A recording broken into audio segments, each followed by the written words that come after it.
శుక్లాంబరధరం విష్ణుం శశివర్ణం చతుర్భుజం ప్రసన్నవదనం ధ్యాయేత్ సర్వవిఘ్నోపశాంతయేత్. లోకంలో అందరూ బిడ్డల్ని కంటారు. లోకంలో బిడ్డల్ని కన్న వాళ్ళందరికీ ఓ కోరిక ఉంటుంది. ఒకటే కోరిక, ఎవ్వరి కోరిక మారదు. అందరు తల్లిదండ్రులు కోరుకునేది ఏమిటి అంటే, ఈ కొడుకు మాకు కీర్తి తీసుకురావాలి అని కోరుకుంటారు. ఈ కీర్తి తీసుకురావాలని కోరుకుంటారు తప్ప ఈ కొడుకు మాకు ఇది చేసి పెట్టాలి అని కోరుకోరు. కీర్తివంతుడు కావాలని కోరుకుంటారు. ఇలా కోరుకునేటప్పుడు ఒక కొడుకు విషయంలో తల్లి గొప్పదా తండ్రి గొప్పవాడా? కోరిక ఇద్దరు ఒకటే కోరిక కోరుతారు. కీర్తివంతుడు కావాలనే కోరుకుంటారు. మంచి ఉద్యోగం రావడం అంటే ఏంటంటే కీర్తివంతుడు కావాలని. మంచి చదువుతో రావాలంటే ఏంటి? కీర్తివంతుడు కావాలని. మా అబ్బాయి అందరికీ ఎన్నో పెట్టాలి అంటే కీర్తివంతుడు కావాలని. కీర్తివంతుడు కావాలని తల్లి తండ్రి ఇద్దరూ కోరుతున్నారు. కానీ కొడుకు విషయంలో తల్లి గొప్పదా తండ్రి గొప్పవాడా? అలాగే కొడుకు ధర్మాన్ని ఆలోచించినప్పుడు కొడుకు తల్లికి ఎక్కువ చేయవలసి ఉంటుందా తండ్రికి ఎక్కువ చేయవలసి ఉంటుందా? ఎవరికి కొడుకు ఎక్కువ చెయ్యాలి? నాకు ఈ విషయాన్ని చెప్పవలసింది మార్కండేయ మహర్షి అని మీరు ప్రాజ్ఞులు, మీరు తప్ప చెప్పేవాళ్ళు లేరు. మీరు నాకు ఇవాళ లభించారు అదృష్టవశాత్తు, కాబట్టి చెప్పవలసింది అన్నాడు.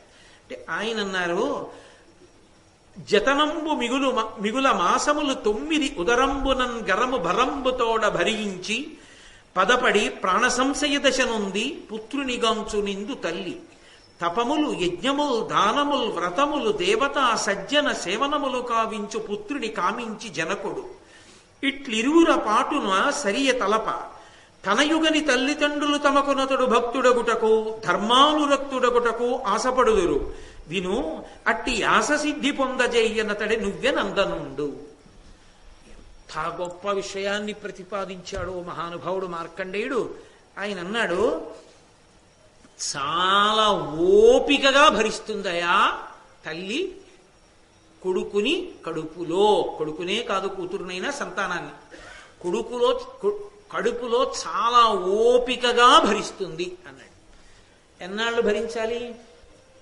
ఏదో కాలు నిప్పో వేలు నిప్పో అనుకోండి, వెంటనే డాక్టర్ దగ్గరికి వెళ్ళి నిప్పి తగ్గితే చాలండి ముందంటాం.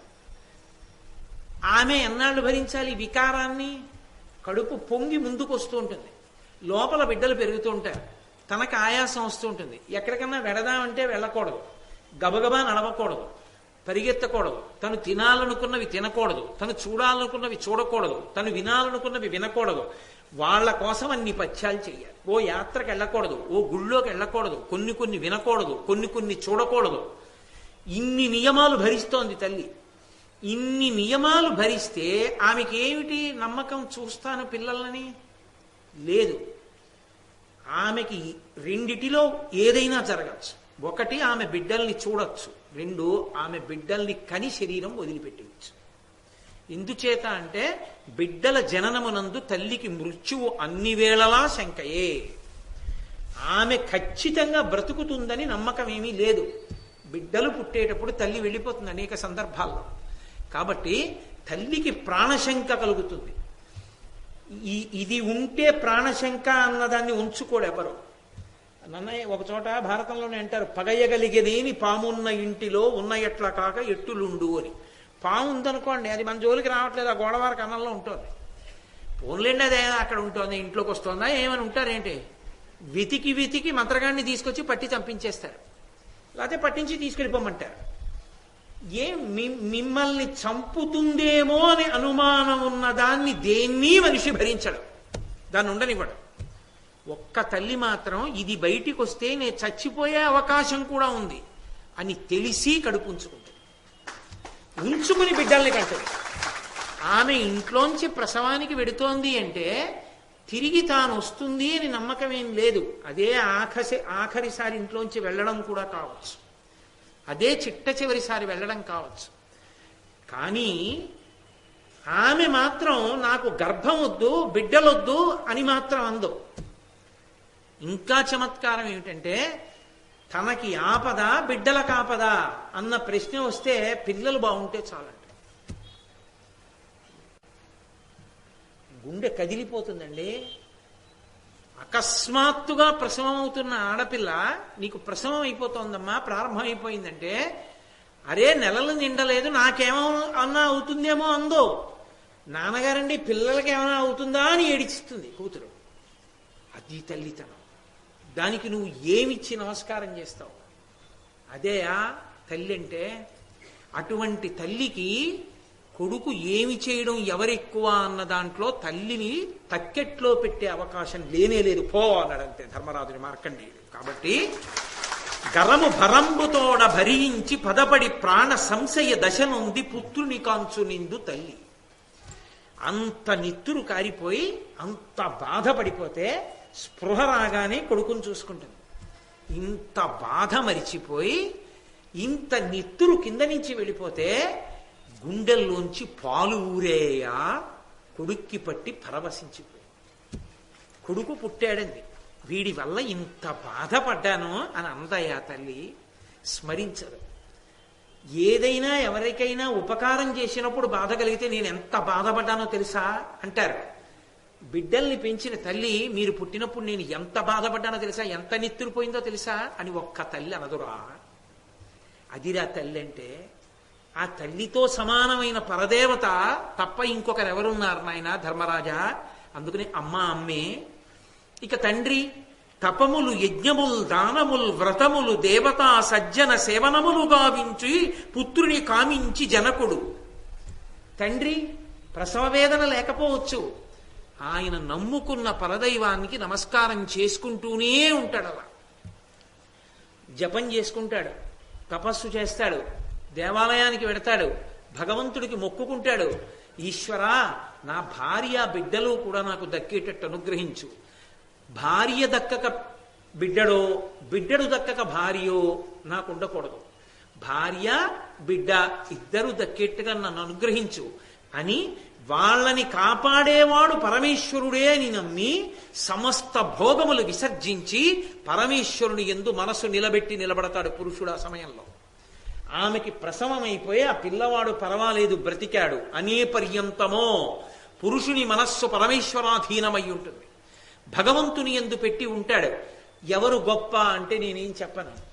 ఆమె పోయి పర్వాలేదు కొడుకు పుడితే ఆమెని చేసుకున్నదే కొడుకు కోసం అని అనడే పురుషుడు. లేక కొడుకు పోతేనే ఆమె ఉంటే మళ్ళీ పుడతాడు కొడుకు అని అనడే తండ్రి. ఆమె వాడు ఇద్దరూ దక్కాలంటున్నాడే. అంత స్వచ్ఛమైన హృదయంతో భగవంతుడి కొరకు ఆరాటపడి ప్రసవ వేదన భార్య పడుతుంటే బయట కనిపించిన గుడికి గోపురానికి నమస్కారం చేసి ఈశ్వరా నీ దర్శనానికి వస్తాను, ఈశ్వరా నేను పొరుదండాలు పెడతాను, ఈశ్వరా నా తలనీలాలు ఇచ్చేస్తాను, ఈశ్వరా నేను శిఖ పెట్టుకుంటాను అని పురుషుడు వెంపర్లాడుతున్నాడే భార్యాబిడ్డల కోసం. అటువంటి పురుషుడికి బిడ్డలు ఏమిచ్చి రుణం తీర్చుకోగలరు? ఏమడిగాడు తండ్రి? తండ్రి అడగలేదు. తల్లి ఏమడిగింది? ఏం అడగలేదు. కాబట్టి వారు ఏం అడిగారని కాదు, అడగకుండా ఇవ్వవలసినది కొడుకే తల్లిదండ్రులకి. ఏమి ఇవ్వాలో తెలుసా?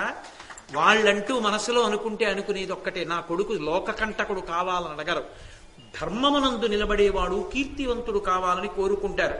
కాబట్టి ధనయుగని తల్లిదండ్రులు తమకొనతడు భక్తుడగుటను ధర్మానురక్తుడగుట కాశపడుదురు విని అట్టి యాస సిద్ధి పొందచేయునతడు చువ్య నందనుండు. ఆ తల్లిదండ్రులు సంతోషించేటట్టు బ్రతికిన కొడుకెవరో ఆ కొడుకునే నందరుడని పిలుస్తారు.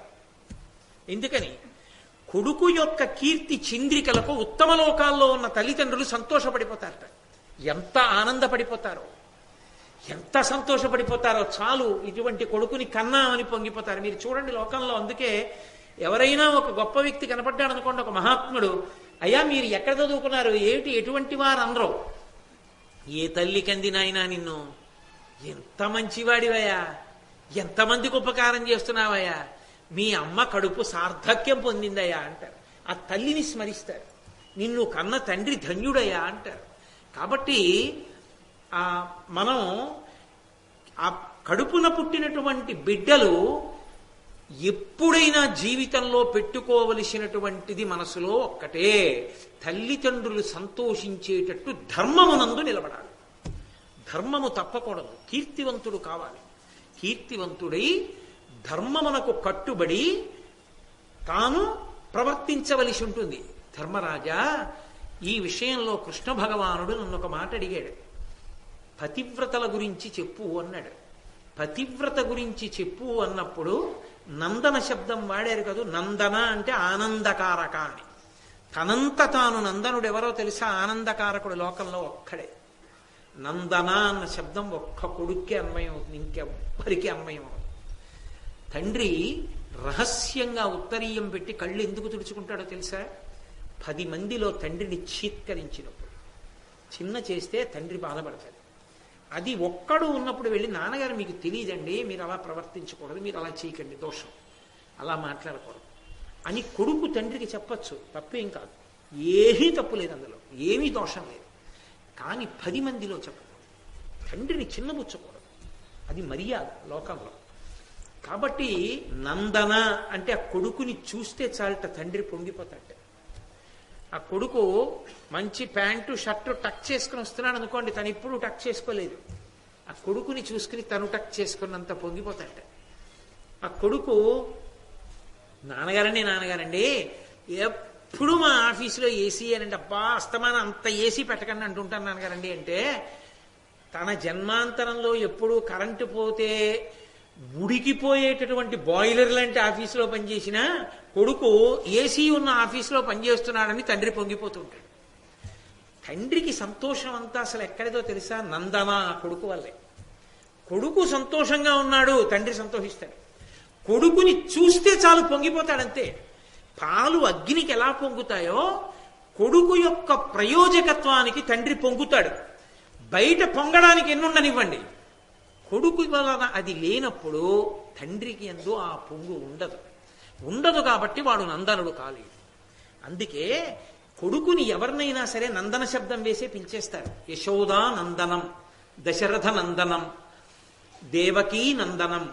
నందనం అన్న మాటకు అర్థం ఏంటంటే ఆనందింపచేయువాడు. అందుకే తండ్రి కానీ తల్లి కానీ పసిబిడ్డల దగ్గరికి వెడితే లౌకికమైన పేరు ఉంచనప్పుడు వాడిని ప్రయత్నపూర్వకంగా రోజులో 2-3 మాటలు ఏమని పిలవాలో తెలుసా?